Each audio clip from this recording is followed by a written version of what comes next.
जिस बिहार में बोरा बिछाकर सब कुछ मांग लिया जाता है, जहां पर एसी से लेकर रेफ्रिजरेटर और फ्रिज तक चोली के अंदर लगा दिया जाता है, जहां पर महिलाओं के चोली को सलाइन से खोला जाता है और जहां पर लहंगा उठाने के लिए रिमोट का इस्तेमाल किया जाता है और जहां पर चुम्मे से सिर्फ काम नहीं चलता है, वहां अगर नीतीश कुमार के द्वारा सेक्स एजुकेशन पे इस तरह के बयान दिए जाते हैं तो वो कहां तक गलत है।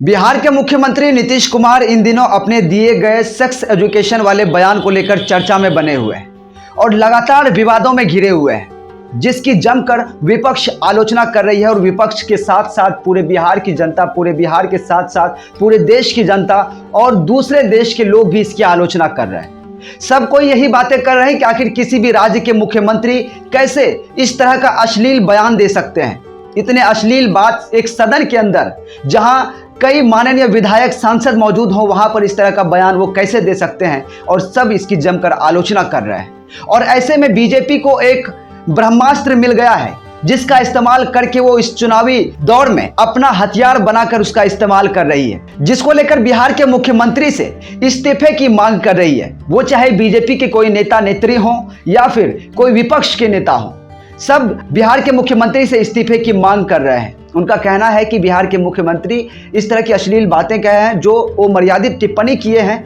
उसके लिए उसे इस्तीफा दे देना चाहिए। लेकिन सबसे बड़ी बात यहाँ पे यह है कि बिहार के मुख्यमंत्री नीतीश कुमार का ये बयान ऐसे वक्त पे आना जब 5 राज्यों में अभी चुनाव चल रहा है, जहां लगातार जोर शोर से प्रचार प्रसार कर रही है। बीजेपी भी एक तरफ जोर शोर से प्रचार कर रही है और इंडिया अलायंस गठबंधन से कांग्रेस हो या फिर किसी दल के नेता, वो भी अपने प्रचार प्रसार को लेकर लगातार जुड़ी हुई है। और ऐसे मौके पे नीतीश कुमार का ये बयान आना, विवादित बयान आना, उसके लिए एक हथियार से साबित हो गई है, ब्रह्मास्त्र मिल गया है, जिसकी आलोचना बीजेपी के नेता के साथ साथ देश के वजीर आजम प्रधानमंत्री नरेंद्र मोदी तक करते हैं अपने चुनावी सभा को संबोधित करने के दौरान। और विपक्ष पर हमला करने के लिए, इंडिया अलायंस को टारगेट करने के लिए, उसे नीचा दिखाने के लिए प्रधानमंत्री नरेंद्र मोदी भी नीतीश कुमार के इस बयानों का चर्चा करते हैं अपने चुनावी सभा में। और महिलाओं को एकजुट करने की, महिलाओं को अपने ओर आकर्षित करने की एक योजना उन्होंने तैयार कर ली है और ये ब्रह्मास्त्र के थ्रू उन पर वार कर रही है। जिस तरह से मध्य प्रदेश में देश के प्रधानमंत्री नरेंद्र मोदी ने महिलाओं से कहा कि जिस राज्य के मुख्यमंत्री इस तरह की अश्लील बातें करें, औरतों के बारे में, महिलाओं को लेकर इस तरह की अश्लील टिप्पणियां करें, क्या वो महिलाओं की सुरक्षा कर सकते हैं? उस दल के प्रधानमंत्री जिसके नेता 11 साल की बच्ची के साथ रेप करते हैं, उस पार्टी के नेता जिस पार्टी के बेटा किसानों पर, दर्जनों किसान को अपने गाड़ियों से कुचल देते हैं, वो बीजेपी सरकार जो मणिपुर में जब महिलाओं को नग्न करके उसे घुमाया जाता है, पैरेड करवाया जाता है, उस समय उसके जुबान पे मणिपुर का मौ तक नहीं आता है और इस पे चुप रहते हैं, जहां महिलाओं को शर्मसार किया गया। वो बीजेपी को आज एक मौका मिल गया है। जिस तरह से नीतीश कुमार ने बयान दिया है, उसको लेकर वो उस पर निशाना साध रहे हैं और लगातार हमलावर हैं। इससे कहीं ना कहीं नीतीश कुमार की मुश्किलें बढ़ती हुई दिख रही हैं। लेकिन आपको बता देना चाहते हैं कि ये सिलसिला अभी थमने वाला नहीं है, ये बहुत लंबी प्रोसेस है। लेकिन इसी बीच इस बयान के बाद, इस विवादित सेक्स एजुकेशन वाले विवादित बयान के बाद, नीतीश कुमार ने दूसरे दिन ही हम के राष्ट्रीय अध्यक्ष एनडीए में जो शामिल है अभी, उनके ऊपर एक टिप्पणी कर दिया है, जिसमें बिहार के मुख्यमंत्री नीतीश कुमार ने ये कहा कि हम उसे अपनी पार्टी से हटा दिए या बाहर कर दिए, क्योंकि वो जब हमारे गठबंधन में शामिल थी, इंडिया अलायंस में, तो वहाँ यहाँ से इसकी बातें, हमारी जो अंदरूनी बातें होती थी, वो अलग दल के, दूसरे दल के नेताओं के साथ जाके साझा करते थे, जिसकी वजह से मैंने उसे अपने पार्टी से निकाल दिया, गठबंधन से निकाल दिया। किसी ने मुख्यमंत्री की चर्चा की तो उन्होंने कहा कि अरे ये तो गलती हमारी हो गई, मेरी गलती की वजह से ये मुख्यमंत्री बने। लोग आज इसे कहते हैं कि अरे वो तो पूर्व के मुख्यमंत्री हैं, लेकिन ये मेरी मूर्खता थी, मेरी मूर्खता की वजह से वो मुख्यमंत्री हो गए, जिसके बाद मात्र 1 महीने के अंदर ही मेरे दल के सभी नेता उसका विरोध करने लगे। सब नेता ये कहने लगे कि ये आदमी सही नहीं है मुख्यमंत्री के लिए। तो फिर मैंने उसे हटा दिया और दोबारा पुनः मैं मुख्यमंत्री का शपथ ग्रहण किया। अब नीतीश कुमार के इस बयान को लेकर जीतन राम मांझी लगातार नीतीश कुमार पर पलटवार कर रहे हैं और ऐसे में बीजेपी को एक मौका मिल गया है और बीजेपी जीतन राम मांझी के कंधे पर बंदूक रखकर चला रही है और लगातार विपक्ष को निशाना साध रही है, नीतीश कुमार के जरिए इंडिया अलायंस पर निशाना साध रही है। ऐसे में अगर कहा जाए तो नीतीश कुमार की मुश्किलें बढ़ती हुई नजर आ रही है। जिस तरह से लोग उसे नाकार रहे हैं, जिस तरह से लोग उसकी आलोचना कर रहे हैं, जिस तरह से मुख्यमंत्री ने सेक्स एजुकेशन पे चर्चा की थी, जिस तरह से वो बातें रखी थी, इसका विरोध मैं भी करता हूं। हालांकि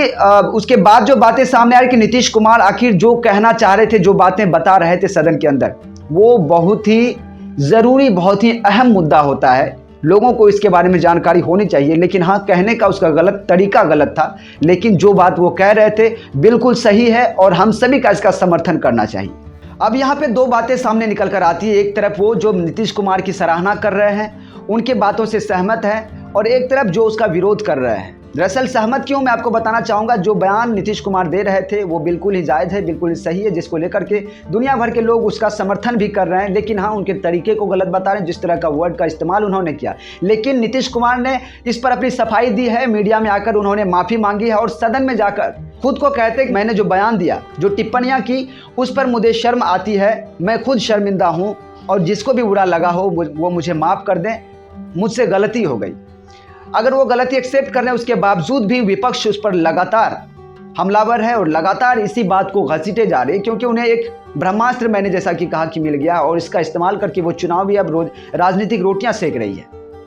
सबसे बड़ा अहम मुद्दा अब यहाँ पे ये उठ जाता है, इनका विरोध बीजेपी के वो नेता कर रहे हैं और वहां के नेता कर रहे हैं जो इसी बिहार में रहते हैं और जिस पर अश्लीलता के सारे धब्बे लगे हुए हैं। जिस बिहार में बोरा बिछाकर सब कुछ मांग लिया जाता है,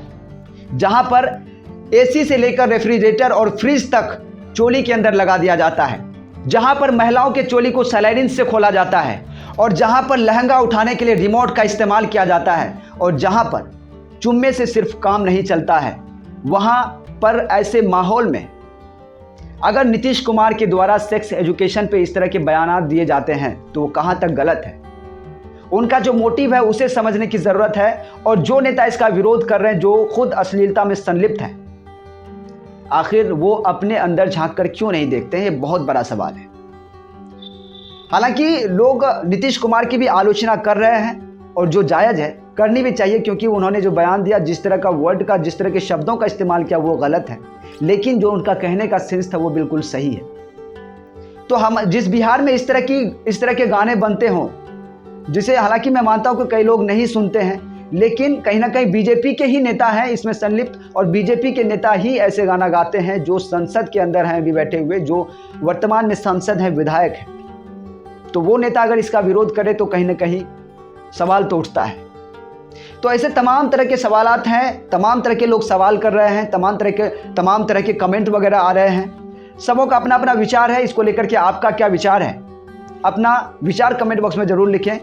लेकिन उससे पहले मैं यही कहना चाहूँगा कि जो मुख्यमंत्री के कहने का सेंस था उस पर ध्यान देने की ज़रूरत है। अगर हमें जनसंख्या नियंत्रण करना है, हाँ, उसके कहने का तरीका गलत था, उसका विरोध मैं भी करता हूँ, लेकिन हाँ, जो वो कहना चाह रहे थे उस पर सभी को ध्यान देने की ज़रूरत है, और देना बहुत ही लाजमी है, क्योंकि लोग इस पर बात करने से हिचकिचाते हैं, इसको लोगों के सामने बताने से शर्मिंदगी महसूस करते हैं, जिसका खुले तौर पर और सरल भाषा में नीतीश कुमार ने उदाहरण दिया और वो समझाने की कोशिश कर रहे थे। अब इसको लेकर के आप क्या सोचते हैं, अपना राय कमेंट बॉक्स में जरूर लिखिएगा। चैनल पर नए, चैनल को सब्सक्राइब कीजिएगा, फेसबुक पर देख रहे हैं फॉलो कीजिएगा, वीडियो अच्छा लगे तो लाइक कीजिएगा, कमेंट कीजिएगा, और तमाम दोस्तों में शेयर जरूर कीजिएगा। मिलते हैं अगले वीडियो में, तब तक के लिए जय हिंद।